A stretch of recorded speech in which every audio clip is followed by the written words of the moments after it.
সংবাদ জনতার আজকের শীর্ষ সংবাদে রয়েছে, এবার সরকারি চাকরি পাবে সবাই, সুসংবাদ দিল অন্তর্বর্তীকালীন সরকার। বিস্তারিত জানতে অবশ্যই ভিডিও শেষ পর্যন্ত থাকুন এবং আমাদের চ্যানেলটিকে সাবস্ক্রাইব করে রাখুন। আওয়ামী সরকারের শাসনামলে সরকারি চাকরিতে বঞ্চিতদের জন্য বিশেষ কমিটি গঠন করা হয়েছে। সোমবার 16 সেপ্টেম্বর জনপ্রশাসন মন্ত্রণালয়ের নিয়োগ, পদোন্নতি ও প্রেষণ অনুবিভাগের অতিরিক্ত সচিব মোহাম্মদ আব্দুল রউফ স্বাক্ষরিত এক প্রজ্ঞাপনে এ তথ্য জানানো হয়েছে। আগামী 3 মাসের মধ্যে এই কমিটিকে চূড়ান্ত প্রতিবেদন দাখিল করতে বলা হয়েছে প্রজ্ঞাপনে। 3 মাসের মধ্যে সরকারের কাছে সুপারিশমালা এবং কেস টু কেস তারা কে কোন পদ পাবেন তা জানাবেন।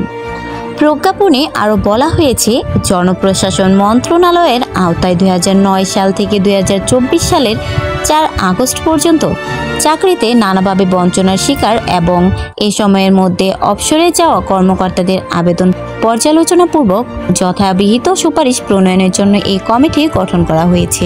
এদিকে আজ সোমবার সকাল 11টায় সচিবালয়ের এক ব্রিফিংয়ে জনপ্রশাসন মন্ত্রণালয়ের সিনিয়র সচিব ডক্টর মোহাম্মদ মোখলেস ওর রহমান জানান, গত 16 বছর তারা পারিবারিক, আর্থিক ও সামাজিকভাবে বঞ্চিত হয়েছেন। এই সরকার মাত্র 13 দিনে 3টি পদে পদোন্নতি দিয়েছে। 16 বছরে তারা কোনো পদোন্নতি পাননি। কর্মচারীদের পদায়নে বিভিন্ন এজেন্সির মাধ্যমে রিপোর্ট নেওয়া হচ্ছে। সেই রিপোর্ট নেগেটিভ না হলে যাদের চাকরি মেয়াদ বেশি আছে তাদের পর্যায়ক্রমে সচিব করা যেতে পারে। যাদের সময় কম আছে তাদের এই সরকারের এক্সটেনশন অনেক পদে দেওয়া যেতে পারে। মন্ত্রণালয়ের সিনিয়র এই সচিব বলেন, 16 বছর যারা বঞ্চিত ছিলেন, নিপীড়িত ছিলেন, তাদের ব্যাপারে সরকার একটি কমিটি করেছে।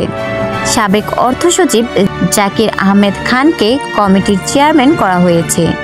জনপ্রশাসনের আওতায় চাকরিতে নানাভাবে বঞ্চনার শিকার কর্মকর্তাদের আবেদন পর্যালোচনা ও নিষ্পত্তির জন্য কমিটি করা হয়েছে।